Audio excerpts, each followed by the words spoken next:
me give feedback. So I'm just waiting for my team to load the presentation or the template. Thank you, Shirley. It's always by my side.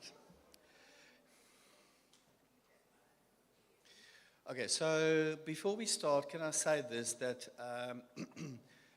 it's not always easy, although we yesterday had such a detailed presentation on the model, it does take time to process the information. It's not always easy to take a model within 1 hour and then apply it practically. So unfortunately, or fortunately, I had the opportunity, but it did take some time to explain some of the conceptual ideas of the model to my commission. I have to say this and be open and transparent about it. There is some concerns and maybe conflicting ideas with regard to establishing a fully fledged inclusive education system. The model that we are proposing from the Eastern Cape, there are points that we have to talk to our national department to bring us so that we can see eye to eye. The position that we have, do I have only 10 minutes? Okay. So let me start.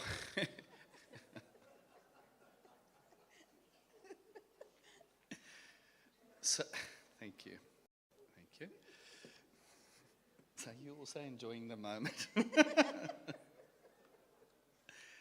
So let me start with the activity plan. So we already have the status quo for the activity for next year.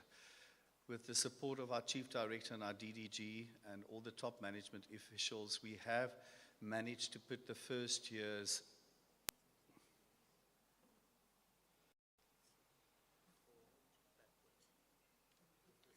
okay, thank you. This one. Yes.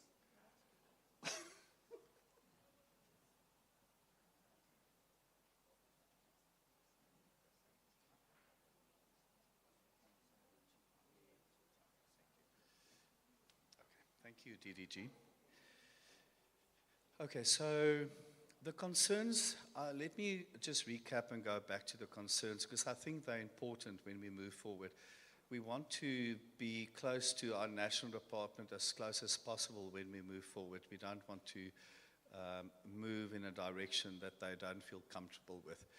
So when we spoke to our disability sector, the consensus from the Eastern Cape is that although we support a fully fledged inclusive education system, we do believe that there is place for separate units within mainstream schools for learners with specific types of disabilities.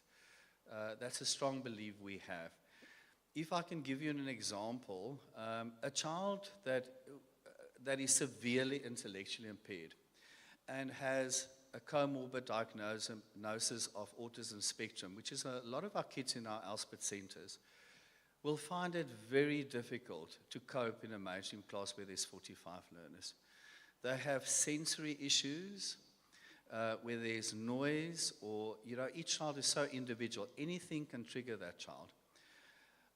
The child sense of belonging in a mainstream class. Some children are clever enough to understand that I am not doing what the other children are doing, and they become self-aware, and it creates behavioral problems for those children. So there are, what we believe is that the child must come first. We're not going to force a child into a system. We want to make sure that the system is flexible enough to respond to the needs of children. So our model makes it very clear. If there's a child with severe intellectual disability and can cope in grade R or grade 1 with other kids, then we'll place that child in that classroom.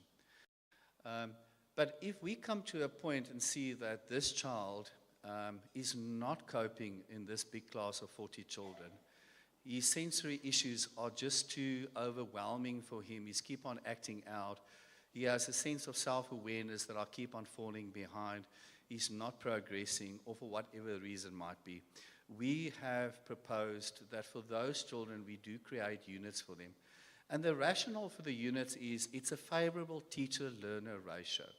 It means that we have planned for not more than 10 to 15 learners in a unit where there's one teacher that can give attention to those children. We are not saying the children are excluded from the playground, from activities, from sport activities. There will be many instances where we will promote inclusive education for those children. But we do have a strong belief that those children's needs are of such a nature that it's not always possible. We also from the position that it's not according to what we find in our mainstream schools that you'll only find 2 children at maximum with disabilities. The research is not supporting that. We find that you have various numbers of learners in a particular school with disabilities. So the idea of flocking learners together with disabilities into one-stream schools, taking them away from the mainstream schools, we don't think that holds water. So we will look at all those contextual factors with the needs of the child and then do the proposal. The other concern was, but apparently when I spoke to some of the colleagues at National, that's part of the interim committee that's critically evaluating the White Paper 6, there's no concerns to have units for TOC in mainstream schools, but yet that is also a unit.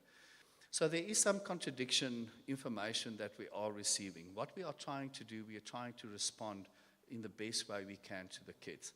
So we are suggesting, Mr. Noble, with all due respect, an open dialogue with your office on these matters so that we can get clarity and just find a way forward. We don't want to be the only province that doesn't understand the needs of our children. We want to know that we do understand what our children need. So we believe that our model is inclusive, our disability sector is supporting it, and they're 100% in agreement with us. So for now, the status quo will remain, and we will move forward with how we are planning. So what we have 80 units for the first year, which you won't see here, but we'll add it because our time was very limited. 80 units for learners with severe intellectual disability with 15 learners per unit. It gives you approximately 1,200 learners that used to go to special schools that will now from next year be placed in mainstream schools. And these kids, with the support of our top management, will have 1 personnel for 15 learners. They will have 1 teacher system that has been approved and budgeted for. We've already provided more than 2 million rand on LTSM, and the training for those schools will happen. Before all those things are not in place, we will not place a single child in those units, and that will happen. We will start with the advertising this year, DDG, and hopefully those posts will be out. We're doing the profiling now. We'll communicate with HR to help us. But everything else is relatively in order to start with those programs. Now, for the second year, what the feedback is, what we got, is that we will expand that program with 100 additional units for the next coming year. So it means that we will 100 times 15, you can do the calculation. That will give you indication of how many learners with severe intellectual disabilities with or without a comorbid diagnosis of autism spectrum disorder. So that was the planning for proposal from our team, that we will expand it. We will indicate what the PPN requirements are. We'll put it on the plan, and we will reflect on that. What we said is that our districts we gave them the distribution of the current posts with their special schools, what their needs are, and they have made inputs on how many units they require, but we are going to communicate further with them so that we can make sure the distribution is fair. We want to focus on our rural areas, our children out there that are not being provided with support. So that is the SID, ASD units will be expanded by 100 for the second year, and then the third year also 100. First year, as I said, everything is in place. All resources have been looked after, as well as we've made some adjustments to our norms and standards to look after those kids. Then we spoke about therapeutic support. Now, therapeutic support, we are moving in the right direction. For this year, We have allocated 20 additional therapist posts, 10 for special schools, 10 for the districts, and we're moving in the right direction, and we are asking for 20 additional posts for next year, again 10. We have indicated in our action plan that our Elspeth centers, our 30 therapists there, will follow the integration of learners from the Elspeth centers. We have about 500 learners that must be integrated by the end of March, and we are working close with our Elspeth centers. Our relationship with our Elspeth centers, Mr. Ngobo, is special, and we want to honor them, we want to respect them, and we do believe in an integration process, but we do believe in a due process. Our centers we're working very closely with them, and we do believe that they need to be integrated, but we're going to take it step by step. We don't want to harm our kids in the process. So we are steadily moving forward with regard to the integration, and the therapeutic support is available. We have the MEC outreach, that's part of the action plan. On an annual basis, we go to districts that have limited number of therapists, and we do additional assessments. And then we've also have 4.2 million from COE from the Elspeth, which I'm taking 1.6 million to provide for outreach services to make sure that all our children are assessed as well. Then with the next unit, or the next type of support, is the level 3, which is the deaf and blind learners. Now, our disability sector is very excited about this. They are supporting us 100%. On this one, we believe in a fully inclusive environment. We're going to identify DDG next year 2 schools, primary schools. We're going to start slow. We are going to integrate deaf learners into a school, and we're going to put them in the class with all the other children. We have planned in our model 5 to 20, so we're going to ask for a reduction of the number of learners in those units, but we'll have 5 deaf learners in a class with 20 learners that are not deaf. For those units, we are planning, it's in the planning phase for next year. Next year we'll do the planning, but hopefully our ring-fence posts from special schools will allow us to open those units. Then we'll be the first province, I believe, that will manage that, and I believe with the support of our top management we can do that. So we're going to identify 2 schools. We are giving that authority to our districts, and we'll ask them to help us to identify it. Then to learning support units, those are the units. We have, I think, 18 or 19 units. I can feel the presence of the Chief Director here next to me, which means I need to finish up now. Learning support units, I think we've got about, where is Jerome now? I think 24, 18 this year. 24. We have 24 learning support units that are smaller classes. We have the personnel, DDG. It has been approved. The PPN was allocated to those schools. We have bought them LTSM. Those will be smaller units where learners that are struggling with the curriculum will go for on a temporary basis to get additional support. Then lastly, TOC. So we have planned for 12 TOC units for next year. That's linked to our vocational schools or occupational schools. We have 12 units for our occupational schools. And what we are saying is that let's link the TOC, and this was also the support of Chief Director Mrs. Bula. Let's link it with the vocational schools, because they already have the personnel, they already have the units, and we have 84 plus of those schools in the province. We have identified about, out of the 12, I think about 7 vocational schools where we're going to place, as from next year, 40 learners per school. So we're expanding. About 600 learners will now be exposed to the TOC, where our 3 schools that we have is running at full capacity. So we have the PPN for those schools. We bought them about 10 million rand of LTSM equipment, and we are providing that to those schools. And we will then, for the following year, identify 15 new schools, and the following year 15 new schools. And so slowly but steadily we will expand on the TOC for those children. And this is a very important project for us because it really opens the door for a lot of progress learners that are just not passing and falling out of the system. We will be able to hold on to those kids with all of these programs. And then the last one is our special schools. We are saying that in our deaf, blind, and physically disabled schools, we have children that are intellectually impaired, but yet we only present the academic curriculum to those kids. So it's not possible for those kids to pass. That's why you have such a low pass rate at some of our schools, because it doesn't mean if you're deaf and blind that you don't necessarily have an intellectual disability. So the submission will be en route. We will take it from the ring fence post. We will introduce the SIT curriculum as a matter of urgency in those schools.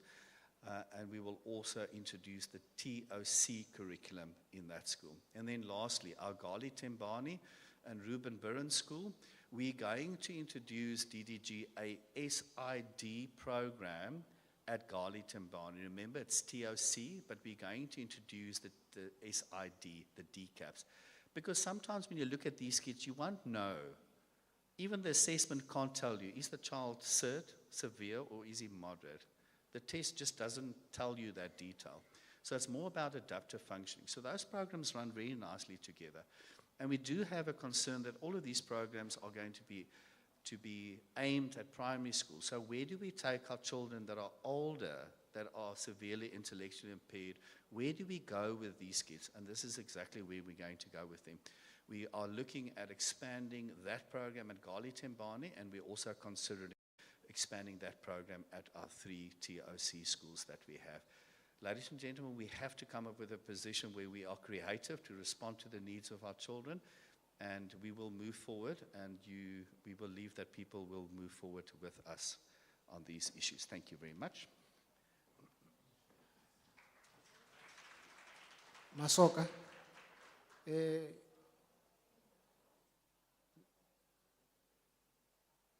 Mr. Plata, Mr. Pata, is this yours? The laptop. You even left the laptop here.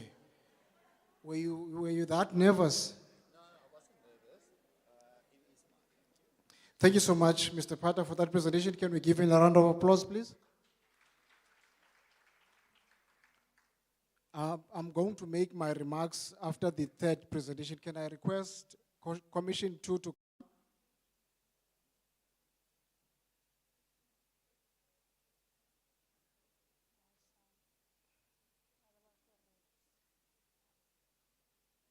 Is Commission 3 ready?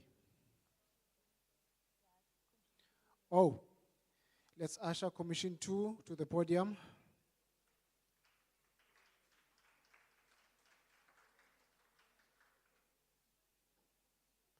Thank you, Mrs.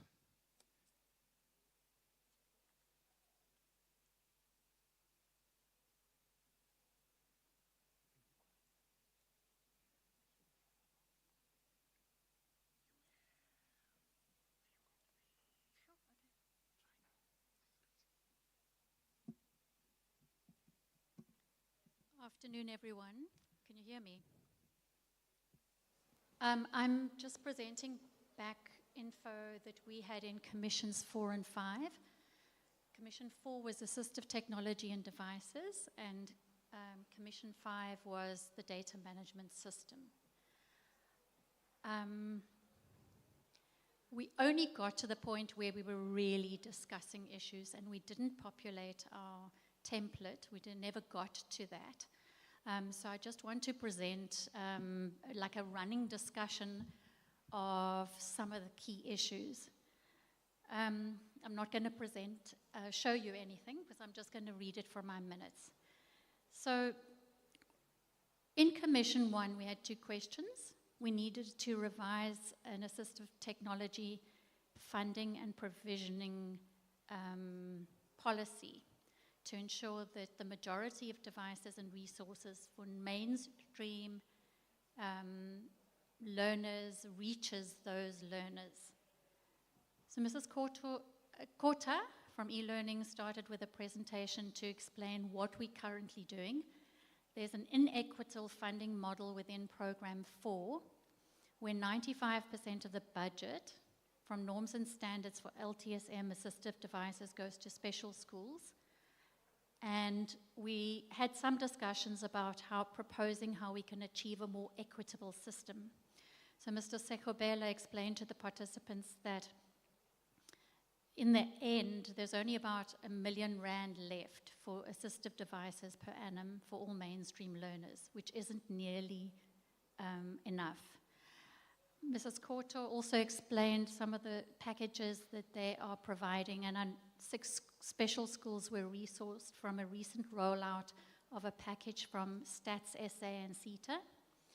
And I'm very pleased to see that visualizers are included in that, because a lot of our work is no longer through a data projector, but a visualizer straight from where the teacher is working on a surface and it's being projected on a screen, particularly where there are skills involved. So an art class where you're teaching stippling, but more so with learners who need, who have special needs.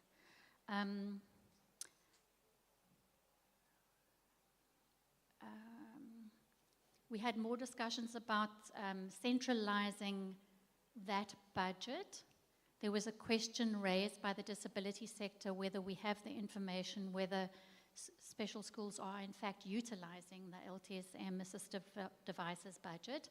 And there was a call from several members to ask for more research and for inter-collaboration. So with the disability sector and also with the institutes of higher learning. Mrs. Bula supported the idea of not working in the silos across our directorates. So we need to come closer as inclusive education to e-learning and to IT school resourcing. We didn't mention that, but I've just thought about that.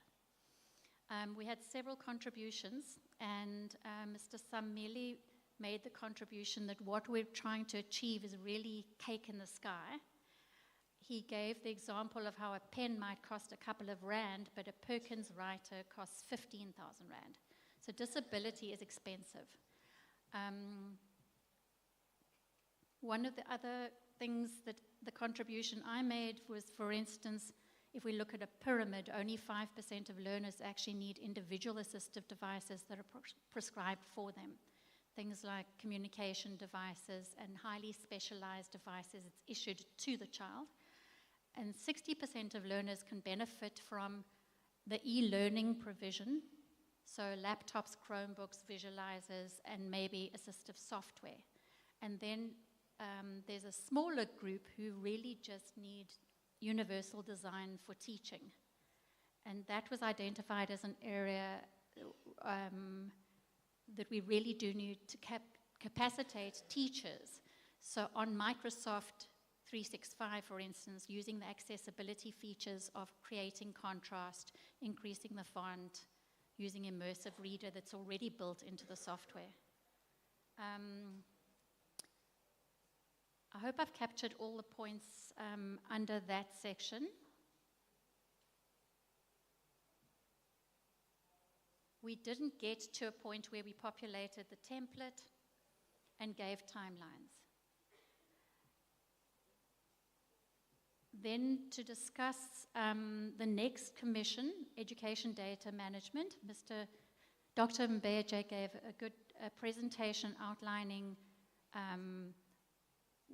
where are we able to find learners with barriers to learning or ELSIN learners wherever they are. And there's a new system that's going to be put into place from the next fiscal quarter that looks at mainstream, offering NSC curriculum, ELSIN in mainstream, ELSIN in a unit, ELSIN in a special school. And the resourcing needs to be developed into a differentiated resourcing module that should provide for the learner wherever they are. So we brought up this idea of the money following the child.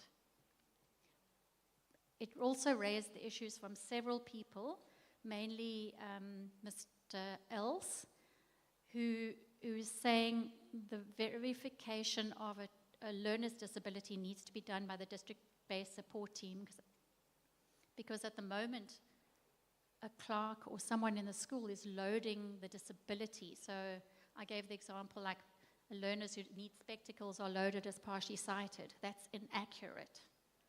And then if funding is going to follow the learner, we really need to get rid of that inaccurate or resolve the issues about inaccurate data on the SAM systems. Mr. Els also presented the numerous data collection tools that we've developed in inclusive education through Microsoft Forms.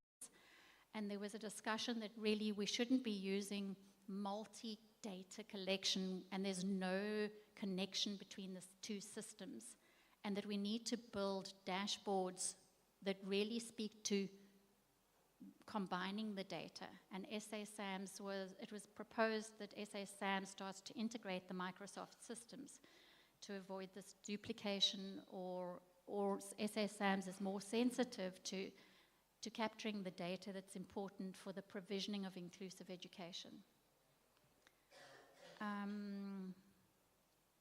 There was some debate, a discussion about how schools load the learner profile and other information when a learner's been identified through the CS process.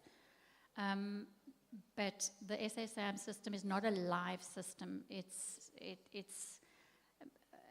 behind. So the information is not current day to day. EMIS offered to assist inclusive education with providing that data when you do warehousing, I think it was called, at the end of every term.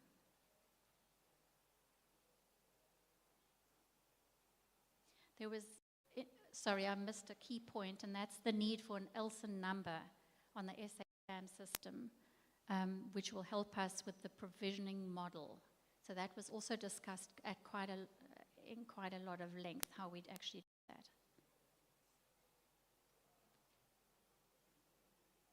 I think that's captured anything, unless Mrs. Bula or Mrs. Koto would like to add anything. Thank you, colleagues.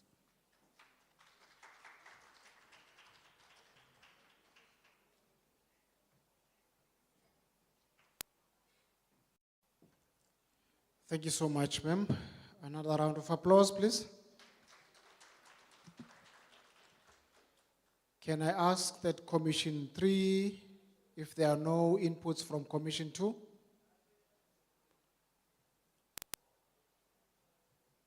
Okay, Commission 3, can you come?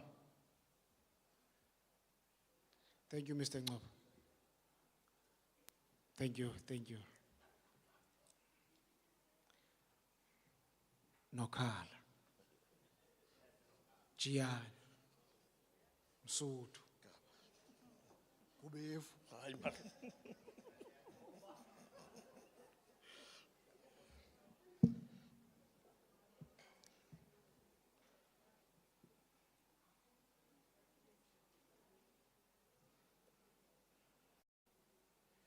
Good afternoon, ladies and gentlemen. Thanks, Mr. Program Director.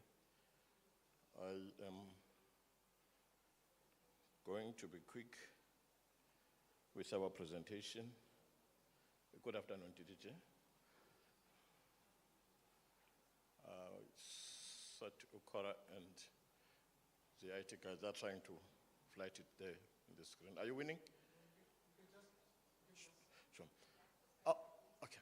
Our commission was Commission 6, dealing mainly with child abuse, with more focus on the standard operating procedures with regard to that, facilitated by Mr. Mngoni, with a resource person, with Dr. Ukora van Foren, myself, Ndungu Ngobo from Ekrisane East. What do we want to achieve with this commission in this Indaba? Wanted to provide a clear framework to identify, or perhaps for identifying and reporting child abuse. We might all agree that we are faced with various challenges regarding child abuse in our sector these days. We felt it proper that we should provide identification and how best can we report child abuse situations or happenings in our sector. To ensure legal compliance, with more focus on the Children's Act, Sexual Offences Act, Domestic Violence Act, as part of our legislative frameworks and other related legislations. Protect learner rights and ensure safety, strengthen implementation of the guidelines and the protocol on child abuse and sexual misconduct reporting in schools. We want to clarify roles and accountability of all functionaries, perhaps even to describe who are the functionaries responsible for reporting of such abuses. School principals, all other functionaries, school-based support teams, DPSTs, psychologists, social workers, and everybody related to whom these incidents could be reported, to ensure uniform understanding and mandatory reporting duty, as in terms of Section 110 of the Children's Act and the related laws. The expected outcomes from this commission: one, a clear standardized reporting procedure for all schools and all districts. Please underline a clear standardized reporting procedure for all of us to use the same procedure. Improve alignment in inclusive education, labor, legal services, and other related stakeholders in responding to cases in time and efficiently.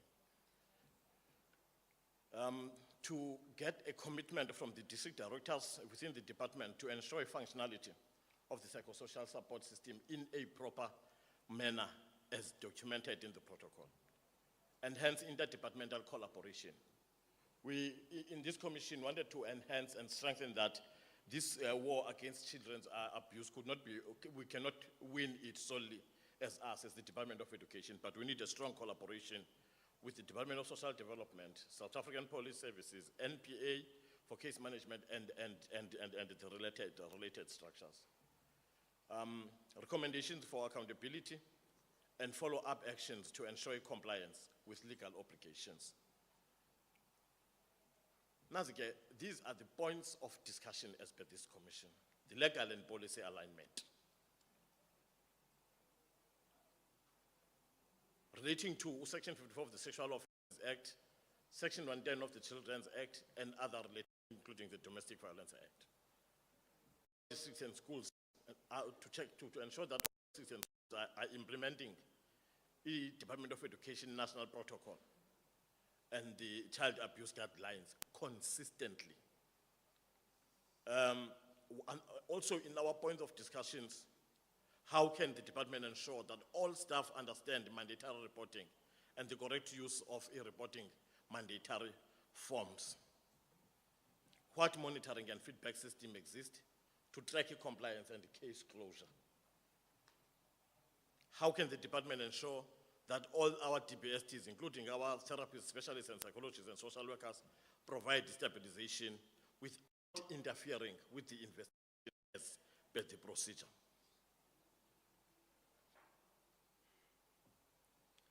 We also, dealing with the capacity development and support, how effective can we provide capacity development to all the functionaries that are associated with this? What additional capacity building or refresher training are required? How our DPSTs improve with support to schools with hostels and other high-risky environments and other related institutions? What strategies can ensure community and our SGP's involvement in preventing and reporting this abuse and other functionaries?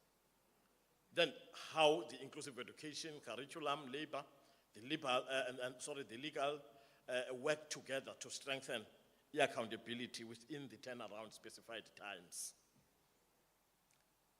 2, systems strengthening and data management.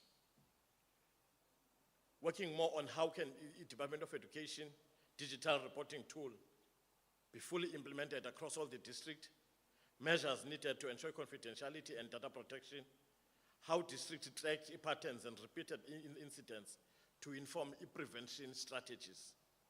What partnerships can we use and enhance with the Department of Social Development, SAPS, the NGOs, the justice sector, and the related that are essential for the case follow-up and learner support.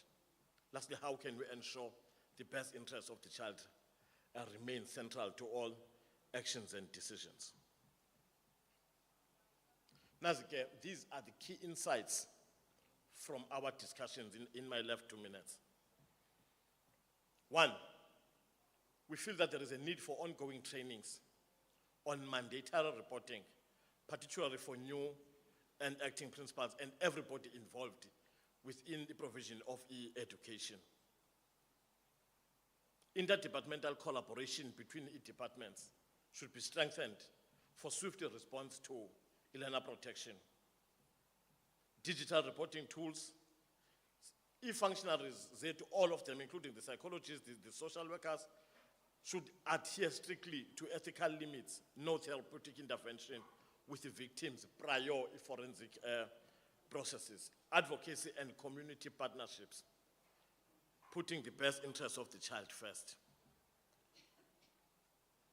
Legal framework and obligation to report to ensure that learners are protected by law. All functionaries should report incidents with immediate effect using Form 22, which should be made available to all institutions, to all educators. The necessary form to report the incidents should be used is only Form 22. And whoever that the case has been reported to should report it with immediate effect. To the capacity development and support, we need to design a departmental capacity building program, interdepartmental relations, to enhance vetting of officials through getting the register, National Register of Sex Offenders and the Child Protection Register with Department of Social Development. The SAYS Code of Conduct, we need to get the data available there for the vetting of the student teachers from SAYS. In conclusion, Chair, we strengthening our recruitment processes to strengthen vetting and to continue with the advocacy. We have also designed, Chair, if time was permitting us, we have designed some kind of an action plan as much as we needed to refine. The action plan has these focus areas: training and capacity development, policy implementation, interdepartmental collaboration, accountability and monitoring, digital data management, advocacy and prevention, ethical practices, child-centered approach. Lastly, one chair to say, as the department, we should have a multidisciplinary team made by various sections and units within the department that comes together and begin a program that is going to do advocacy against child abuse. I-cost-well plan, ilungiswe kakuhle, icelelwe imali phaka ko-DGG ukubheka phaka ku-CFO, so that with immediate effect, xa kuqala unyaka, we are able to take it to the people. Thank you very much.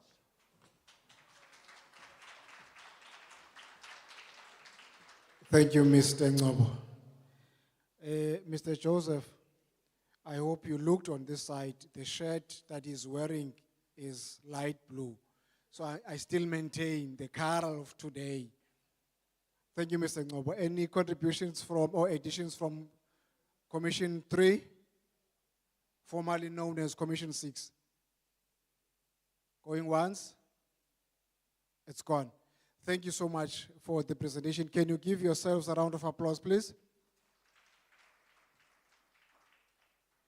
Thank you so much, colleagues, for the presentations.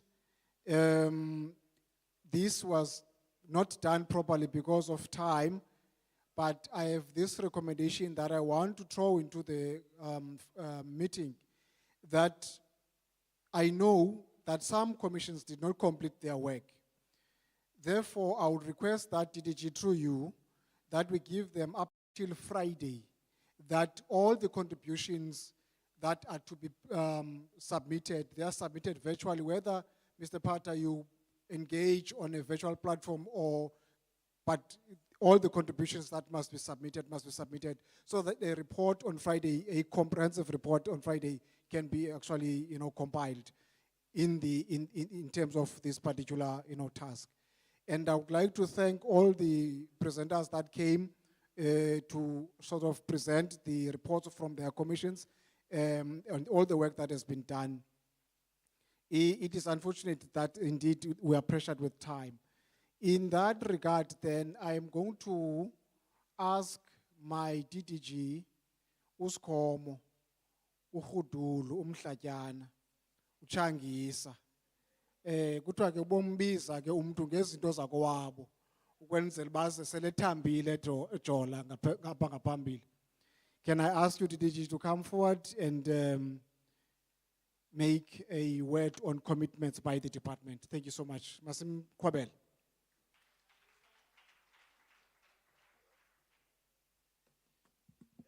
Thank you.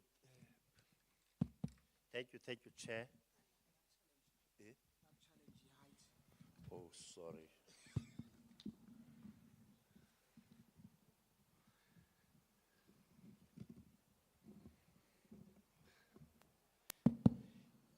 Colleagues, when you attend a summit or when you attend a conference, you come to a conference with a set of concerns that you want to share with your stakeholders, with an intention of getting solutions to your thinking, solutions to your conceptualization, and solutions to your frameworks that you had.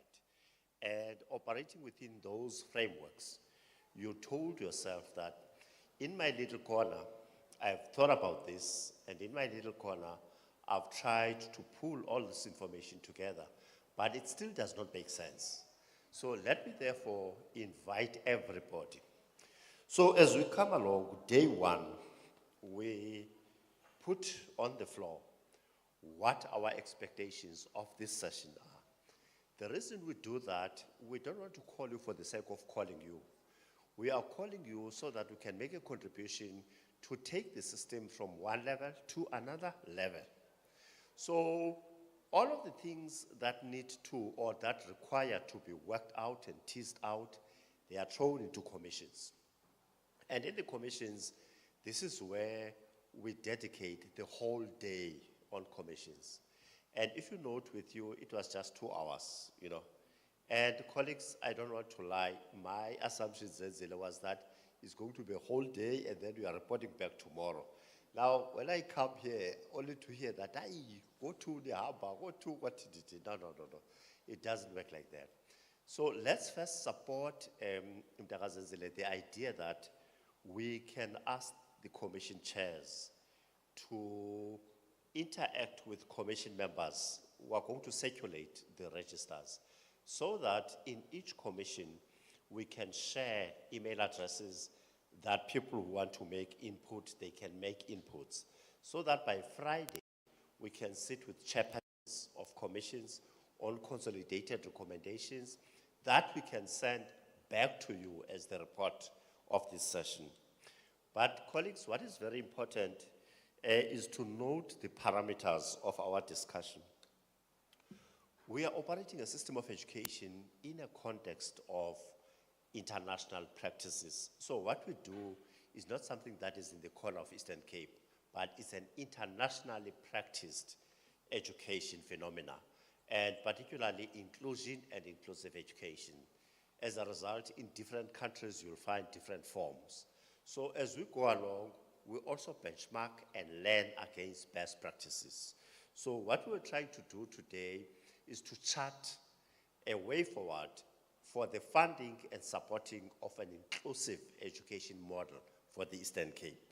And that's what Mr. Pata presented to all of you, that is it possible to come out with an inclusive model of inclusive education? We are mindful of the fact that some areas will be regulated by DBE because policy is not our prerogative. Policy is DBE prerogative. Where there are gaps in policy, as this collective were able to say to DBE, DBE can open up 1, 2, 3 policy spaces because there's a gap and we really want to move forward. If you can just provide us with a policy framework or a regulation to allow us to function properly. You know, something very strange, I was listening to a conversation about, you remember this thing about Deputy President Didi Mabuza's pension and children and all of that, the court case and all of that. Something that came out from one of the kids, and I thought it's one of the sharpest legal analysis I've ever heard. She says, you know, the problem with South Africa is that we throw up a lot of laws without regulations. And she goes further to say, you can even look at the Bella Act. that we are so proudly announcing, it's unregulated. And sometimes it's very difficult to implement a law without a firm set of regulations on how you are going to make it live. Now, if you look at our policies and legal frameworks, you know, we don't have lots of regulations. And I'll tell you, this is the domain that is left at our disposals to develop regulations on implementation of. I mean, DBE can say to you, look, this is the inclusion framework. And what the team has tried to do is to find a way of regulating that framework so that it becomes a program of implementation of government. Now, more often than not, we want to operate as if Tina, our head office, we are policy managers. We are not. We are policy implementers. And as policy implementers, we are the ones who are supposed to come back and say, it doesn't make sense on the ground. Therefore, let's regulate it differently. Now, coming out of this discussion, the first one, colleagues, that's very important, is the model itself. And I should think, let's support the idea that says, you can't throw all eggs into one basket and say inclusive education or inclusion. You would need separateness. And I should think there is truth to the fact that we need to find one another between ourselves and DBE on the concept of inclusion and inclusive education, and on the need to discuss where parameters of difference are between us and DBE. I'm also managing the space of curriculum, as you all know, and mother tongue-based education has come up as one of those. As we continue discussing an approach to reading, we're also introducing mother tongue-based education. And the key question that comes in is that in that discussion about reading, which is almost a compliance to a national framework, we don't discuss the epistemology of African languages in the science of teaching of reading, using the metaphor of the African culture and African base. And that requires a meticulous approach locally to look at what is our context. The same thing applies in here. We need to start looking at what forms of inclusion that are emerging in the Eastern Cape, and what forms of disabilities that are predominant in the Eastern Cape, and therefore what model is going to fit us in the Eastern Cape. We take into account, Lawrence, that historically we have two sides of the province that have been provided in a very vastly different way. You have the other side of the Kai and the BCM Nelson Mandela Metro concentration, where not only inclusion, but where special schools were highly concentrated. The rest of the province neglected for quite a long period of time.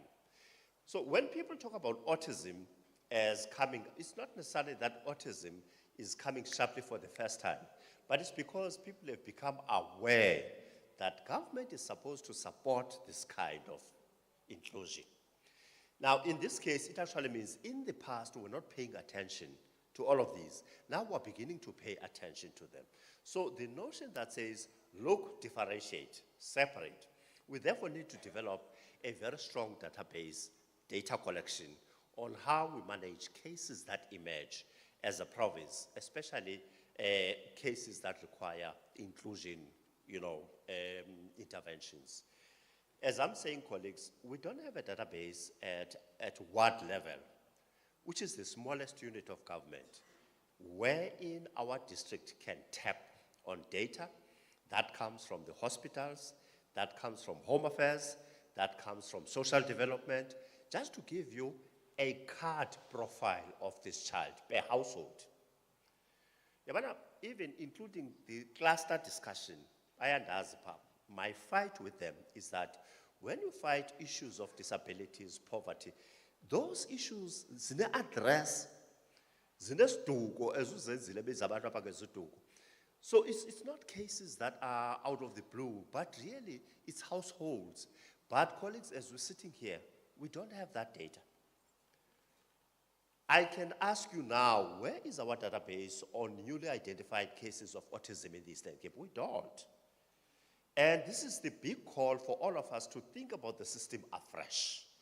And that's why we've put up a framework to say, our framework of support of all of these cases has these levels, but we agree that we cannot just club them all together into one system.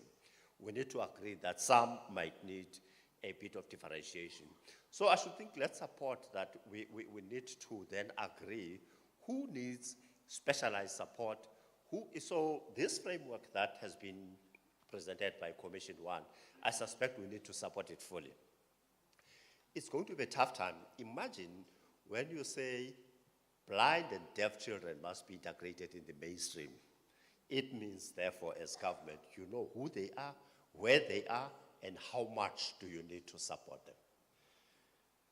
Otherwise, you are going to go back to the tragedy of full-service schools that you declare emotionally. I see in full-service schools. Then the next thing, we don't meet the obligations of the full-service schools.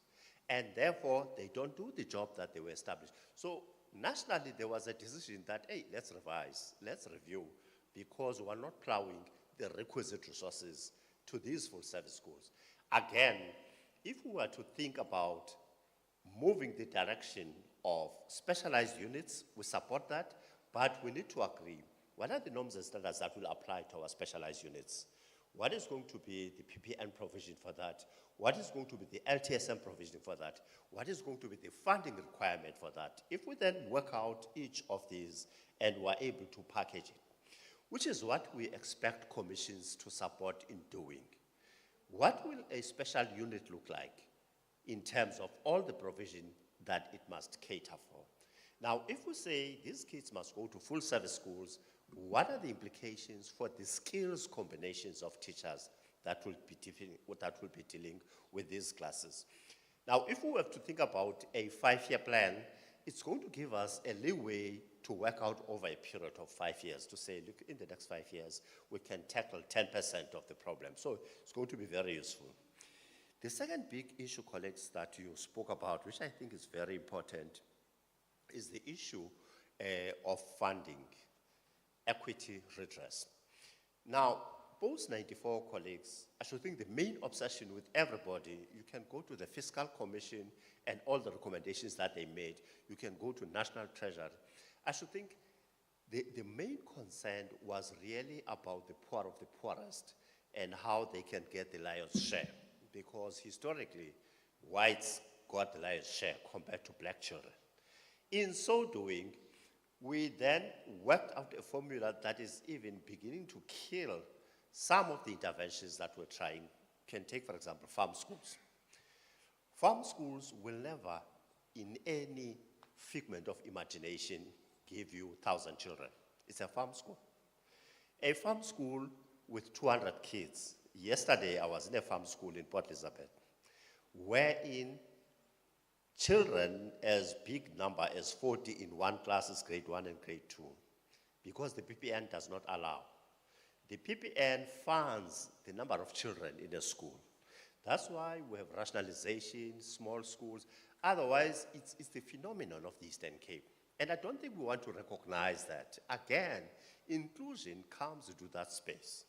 When you argue for PPN and when you argue for resources, it's going to be important that we are dealing with a different category of learners. So it's not the same category of learners as any other body. So the contextual background to this is going to be very important, such that equity and redress, they work together when we talk about funding of inclusive education. I should think that's one thing that comes out from the second commission on funding.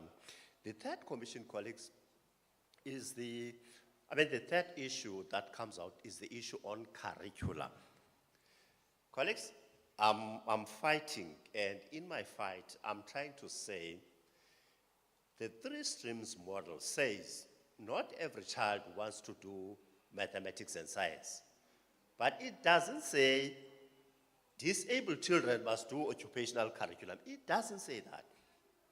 It says if you are not academically inclined in the sense of your mathematics and English and so on, then you can do a vocational stream. But if you don't want a vocational stream, you can look at pure practical work in an occupational sense. It does not make you disabled. It doesn't make you disabled. Now, the conception that drives our work in the department is to think that occupational curriculum is for Baseville. It's not, colleagues. It's a curriculum that says, in the township today, you are sitting with millions of youth, not a single skill.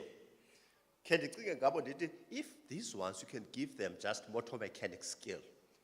Occupational, you are not asking them to look at, hybrid engines. You're asking them how to fix a carburetor of a car. And given that, it actually means, therefore, that let us desist from thinking that it's only special schools that require occupational curriculum. Children in the mainstream need occupational curriculum. The point of the matter is, how do we manage the diversity of a curriculum within the public schooling system? How then do we translate that into the special needs categories of our schools? Because it's about giving these children technical occupational skills as well as academic skills. Within your inclusive model, you have children who can become medical doctors. The problem is that we have had this medical model of turning them out somewhere into something called special schools. When they're in something called special schools, they are doomed forever. And I should think this is what this workshop was trying to do, is how do you open up all of those, So it's going to be very important, colleagues, that when we think about rebuilding the system, we rebuild the system from point of view of how then do we restructure the delivery of curriculum in such a way that it makes sense to a normal public ordinary school, it makes sense to an ordinary special school, it makes sense to to an ordinary technical vocational school. So it's something that will need to come out. So these allocations, as recommended by the commissions, that look, we need to introduce seed curriculum here, and it's because we have assessed that these kids will thrive better in this curriculum. So it's going to be important that the commission then makes very specific recommendations, so that when we go back to all stakeholders, we agree that this is our target on seed curriculum, and this is how we're going to fund it, this is how it's going to work as a model. So it's something that we need to plan thoroughly. And last but not least, colleagues, is child abuse. I should think the commission on protocols must be given time to consolidate and come up with a very concrete protocol on how do you deal with identification, management, and the referral of child abuse cases. The legal framework in South Africa is one of the best. The Constitution guarantees. The Children's Act, it gives you very specific, but we need then to develop a regulatory framework that allows us to have a standard operating procedure on how we are going to deal with abuses. Whether in a primary school or a secondary school, as long as these children are underage, the system is not supposed to be laughing with anybody who abuses children. Now, if then the commission, within the context of their proposal, and within the work that they've done, if they can then pull together a standard operating procedure that we can promulgate, then it becomes a circular of the department on management, on identification and management of child abuse cases. So, colleagues, in those few words, we want to endorse what Mr. Zenzele was saying, that these are the areas that we need to look at, and then by Friday, if you can consolidate all the reports into a report that will be sent to all of you for comment, it's going to be useful for all of us. Thank you, colleagues. I want to thank you, all of you.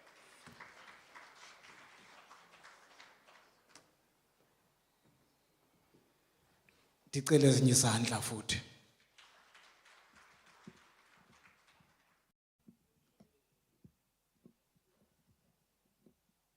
Yabona ke xa kugqiba uthetha utata wekhaya, indwadunge ezifana nathi aba aziphinde sibe nanto yakuthetha. Xoleleni ke simkile ngoku isiNgesi. Kushiyeke isintu sam kuphela ngoku. Andizuwagxobha DDG, akho nenye into ezayithetha. There's nothing I can say after the DDG has spoken. Mine is just to say thank you DDG for coming. Thank you DDG for what you have shared with us. Indeed, what you have asked of us to do, we will do it. With those words, can I ask Mr.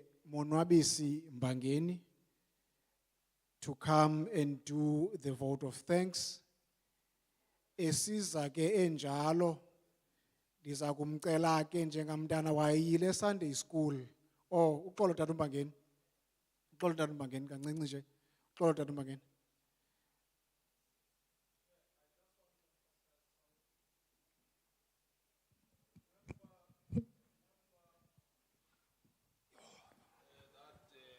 Colleagues, with due respect, that this program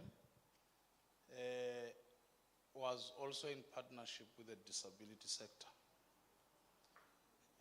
However, the end product shouldn't be us and them. All right? It should be a product that comes from an Indaba with the implementation plan. So I'm just saying we should also take stock that, not me, I don't even see the leadership, maybe that's why they left. Not me, but the disabled people, disabled people's organizations leaders must, in this process, because we're dealing with an issue that talks to also the Elspeth centers, which is a crisis not only for Eastern Cape but for the country, all right? So as we do these things, we must always acknowledge the input and the responsibility they have taken away from the department, in line with the department's constitutional mandate. I'm just raising that, Chair, so that as we do these things, when we will input, Mr. Jogat, we will input on those commissions as they come, but I'm just saying the department must always have that in mind, that you're not dealing with this thing of education in isolation with the sector, because the sector has taken 20% of your responsibility without it even being compensated to do that. They're doing it for free. Parents have to leave their work, abandon work to go and look after their kids, whilst other kids are at school. I'm just mentioning that. Thank you. Thank you so much, Tata. Thank you so much. Mr. Pata, let's take note of that one. As Mr. Mbangeni was coming, I was saying, njengamntana ke ukhulele ecaweni. Uyawuthi ke xa ewenza amazwembezwembe umbulelo, angamlibali unala. Over to you, Dad. Thank you very much, Program Director. Let me also rise on the protocol that has already been established in order to save time. Mine is very simple.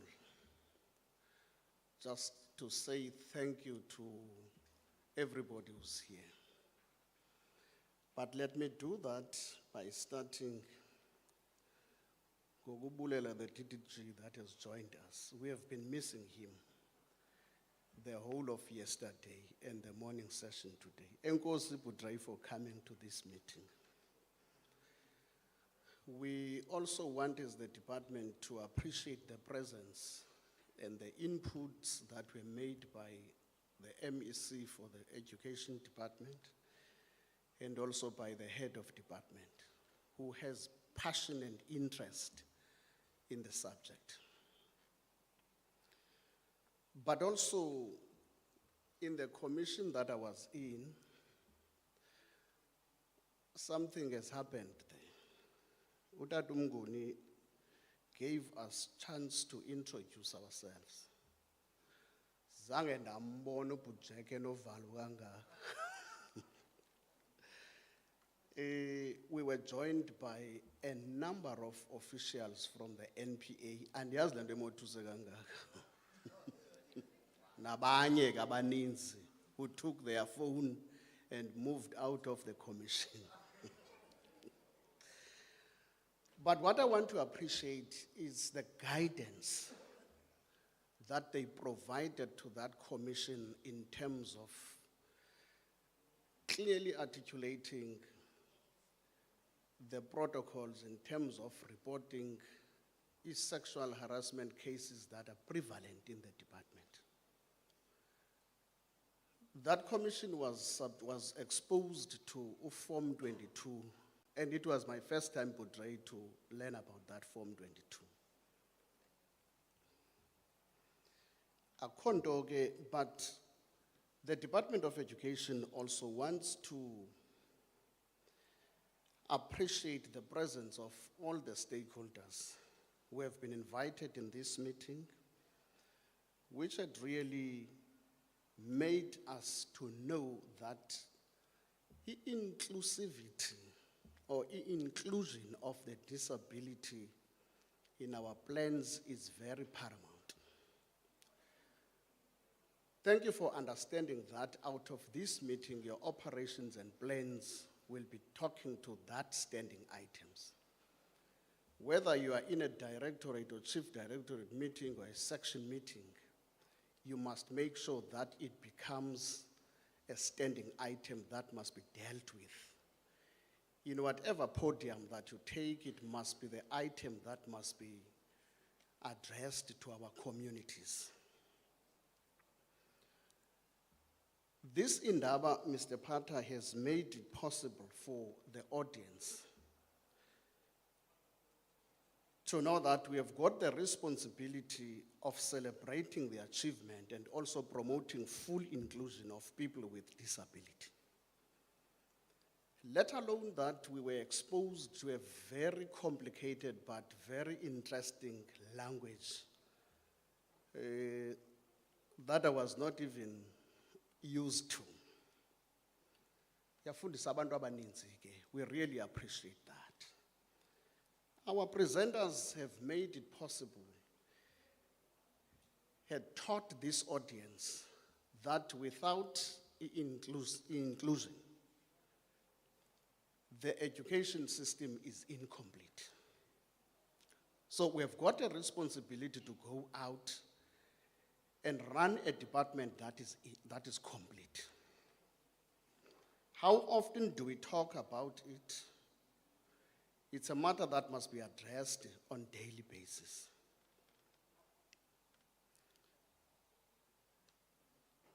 It is this endeavor that has taught this audience that the theme for 2025 is creating strategic multi-sectoral partnership for disability inclusion society.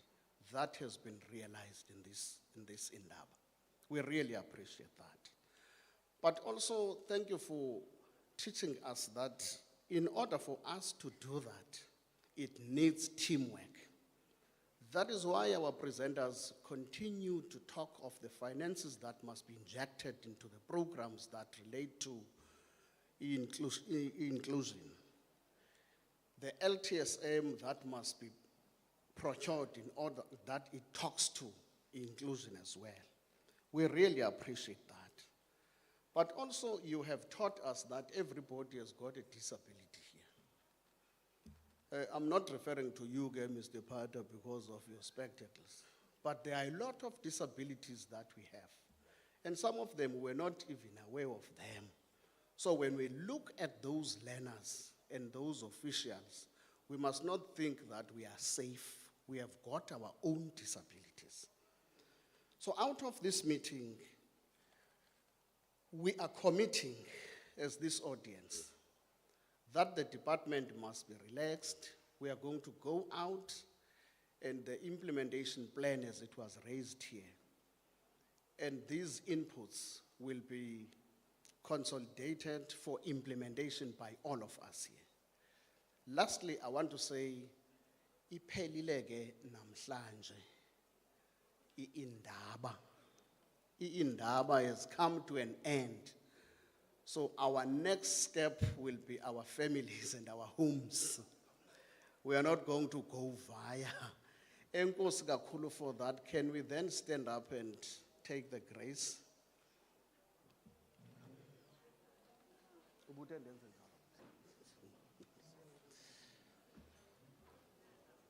When we close our eyes and folding our arms, may the grace of our Lord Jesus Christ, the love of God, and the fellowship of the Holy Spirit rest and abide with us now forevermore. Amen.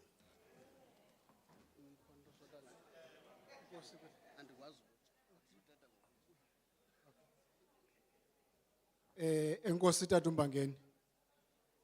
Donqena nje uthethe into ethi nje. He is one of those descendants from Zimbabwe.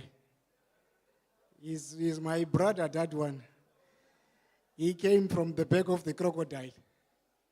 There's the fellow colleagues, Xolo Nkancinci, excuse me. I am told that the SLMC and the guests shall go to that one over there. Mr. Schobel, am I right? The SLMC DEXCO members, the guests shall go